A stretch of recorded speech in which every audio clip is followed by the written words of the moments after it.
Vamos de volta com os pingos nos is para falar sobre essa polêmica da possível exploração de petróleo na região amazônica. José Maria Trindade, 1 minuto, Zé, queremos ouvi-lo. O Vitor, isso dividiu o Partido dos Trabalhadores e o próprio governo. Até pessoas assim ligadas a essa área acharam que a Marina Silva foi longe demais. Isso vai dar um prejuízo econômico muito forte ao país, além, evidentemente, de isolar uma área importante do país de qualquer possibilidade de desenvolvimento. Não se pode pensar o Amapá, a região amazônica em geral, né, a Amazônia Legal, intacta, sem possibilidade de desenvolvimento nenhum, né, e as pessoas sem condições de trabalho, sem condições de desenvolvimento. E isso uniu o Randolfo Rodrigues a Alcolumbre, né, os dois são do Amapá, e está provocando um grande debate. A ideia é fazer um pedido de revisão. E nesse pedido de revisão, né, o presidente Lula pode entrar no circuito e fazer o Ministério do Meio Ambiente mudar de ideia. Não se pode ter uma parte intocada no território nacional a esse ponto. É preciso sim analisar, avaliar, mas fazer essa blindagem, isso é matar os habitantes da região. Valeu, Zé. Vamos ver como é que está a nossa enquete? Continua no ar a pergunta lá no site da Jovem Pan e no Twitter, hoje falando sobre a guerra na Ucrânia e a viagem de Lula. A pergunta hoje é: você acha que Lula pode ajudar a acabar com a guerra na Ucrânia? Sim ou não? 94,48% dizem que não, 5,52% que sim. Você continua votando no www.jovempan.com.br e no Twitter, @JovemPanNews. Roberto Mota, sobre essa possibilidade de exploração de petróleo na região da floresta amazônica, o que pensa, Mota? Olha, a ministra disse que o Brasil tinha 120 milhões de pessoas passando fome, né? Parece que ela está querendo tornar esses números realidade mesmo. Tem uma frase no mercado petrolífero que descreve esse tipo de decisão. Eles dizem o seguinte: o Brasil é um país tão rico que dispensa aquilo que fez a Arábia Saudita, um país próspero. A produção de petróleo é um negócio de longo prazo. O petróleo, em breve, vai ficar obsoleto, suplantado por outras fontes de energia. Portanto, é preciso retirar as riquezas, o petróleo, do solo o mais rápido possível. Não é o que o Brasil faz. O Brasil, por exemplo, começou a explorar o pré-sal com 10 anos de atraso. Esse pré-sal, o petróleo de lá, deveria ter sido começado a ser extraído 10 anos antes. Há quem estime que o prejuízo com esse atraso supera os 3 trilhões de reais. É mais ou menos o PIB anual do Brasil multiplicado por 2. O que está acontecendo na margem equatorial, que é como se chama aquela região ali da costa, é que o Brasil está abdicando de usar essa riqueza. Por quê? Por que deixar a riqueza no solo?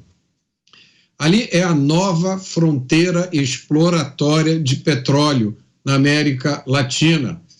O primeiro poço, e que ia ser perfurado, ele fica a mais de 160 quilômetros da costa e a mais de 500 quilômetros da foz do rio Amazonas, em uma lâmina de água de 3 quilômetros de profundidade. A Petrobras e outras empresas já perfuraram mais de 1.000 poços nessas condições, com zero problema ambiental. Ali naquela região já estão sendo perfurados poços pela Guiana Francesa e pelo Suriname. Agora, esse impacto devastador que a burocracia ambiental faz na produção de petróleo não é um fato novo. Eu só vou citar aqui um exemplo. Em março de 2017, a plataforma P66 da Petrobras ficou pronta para operar, mas ela ficou parada no porto, à espera de uma licença do IBAMA. O prejuízo contabilizado naquela época foi de aproximadamente $1,5 milhão por dia, enquanto a plataforma aguardava a licença. Em conversas com os líderes do setor de petróleo, naquela época, uma diretora do IBAMA afirmou que não poderia fazer nada a respeito da demora dos licenciamentos, porque ela estava há mais de um mês sem internet no seu escritório. Para você, Dantas, tem que ser aceito esse pedido da Petrobras? Olha, é uma questão de segurança jurídica. A Petrobras assumiu esse projeto com a saída da BP em 2020 e assumiu um compromisso com a ANP também, um compromisso contratual de manter o projeto que estabelece, inclusive, contratos futuros de venda de energia. Não é possível abrir mão disso. Ali é uma região que precisa ser desenvolvida. A Petrobras vem cumprindo todas as regras ali e todas as obrigações solicitadas nesses acordos, inclusive com o próprio IBAMA. É sem razão a decisão de Marina. Ali haverá um desenvolvimento de um polo importante de produção, risco de vazamento do óleo chegar à costa é baixo, inclusive está a 500 quilômetros da foz do rio e a 175 quilômetros da margem do Amapá. Não sei se vocês já foram na Amazônia, já subiram o rio, no Amazonas, se vocês já subiram o rio, eu já fui. E você não vê nenhuma margem nem outra quando você está no meio. É um oceano, efetivamente.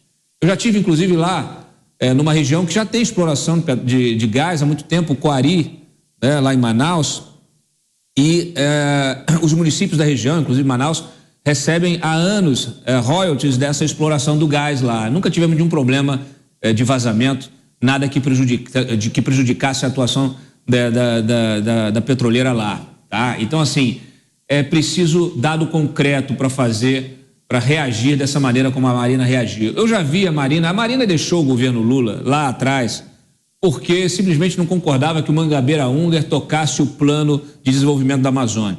A Marina tem um temperamento muito difícil, todo mundo que lidar com ela, que trabalha com ela, sabe disso, relata esse tipo de coisa. E o histórico dela, político também, no próprio governo Lula, demonstra isso. Ela rejeitar e sair de um governo só porque o presidente contrariou a sua vontade. Então eu estou olhando esse episódio agora, inclusive o Alckmin hoje chamou o Alexandre Silveira, chamou a Marina, tentou aí chegar num acordo, ouviu um lado, ouviu o outro, ainda vai levar essa situação para o Lula quando ele voltar do Japão. Mas eu estou vendo já a Marina desembarcando desse governo, porque esse projeto vai à frente, é necessário. Imagina o quanto você poder desenvolver essas regiões da Amazônia que sofrem justamente com esses crimes todos, porque não há presença do Estado efetiva.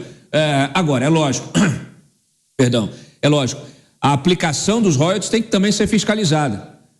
Os contratos que estabelecem a repartição precisam ser fiscalizados. Esse é um debate que precisa ser realizado no Congresso Nacional, com a participação das agências reguladoras, da própria ANP, de uma forma muito séria, porque não adianta nada haver exploração e você não compartilhar essa riqueza com os municípios que são explorados, que detêm ali no seu território essas reservas. Mas é um projeto necessário e que precisa ir à frente. A Marina que desembarque do governo, caso ela não tenha vontade de permanecer. Aliás, a Marina podia explicar para a gente o que ela fez pelo Acre, também empobrecido, no estado pobre, senadora da República durante muitos anos.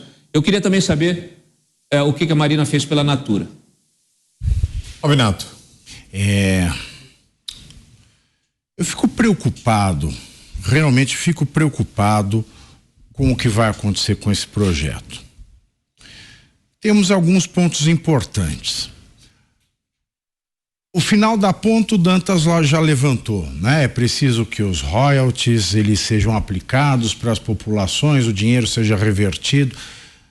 Mas no Brasil a gente sabe que a única categoria indígena que recebe algum dinheiro público é cacique partidário. Tirando isso, o Yanomami está lá. Era o genocídio, o Yanomami vai morrer, o genocídio Yanomami, os Yanomamis, meu coração sangra pelos Yanomamis. O Yanomami está lá, continua sendo vítima do PCC. Bom, sempre foi um bom projeto, assumido em 2020. Em 2020, e que é engraçado, em 2020, O Ricardo Salles estava à frente do Ministério do Meio Ambiente, e o Randolph, né, Rodrigues, o RR, Randolph, ele era contra. Não, o Salles vai acabar com as girafas e os hipopótamos da Amazônia. Salles, os leões, não pode. Aí agora, ironicamente, ou hipocritamente, que é um caso mais provável, o Randolph sai do partido da Marina, porque a Marina mantém a posição do Randolph, e o Randolph já baixou a lingerie diante do dinheirinho do governo federal. Ele, cão de guarda, fiel que é. Fiel não, mercenário talvez. Porque uma pessoa que manteve uma posição tão diametralmente oposta a esse projeto, quando o ministro do Meio Ambiente era o Ricardo Salles, que queria, agora que ele encontra uma ministra do Meio Ambiente que não quer, agora ele quer. Uma hora quer, quer, não dá para entender. Isso que me leva à maior preocupação que vem na ponta do início. Por quê? É um projeto que é preciso, é um projeto que pode trazer desenvolvimento para a região, mas, meus queridos, quem está de volta no poder é o Partido dos Trabalhadores.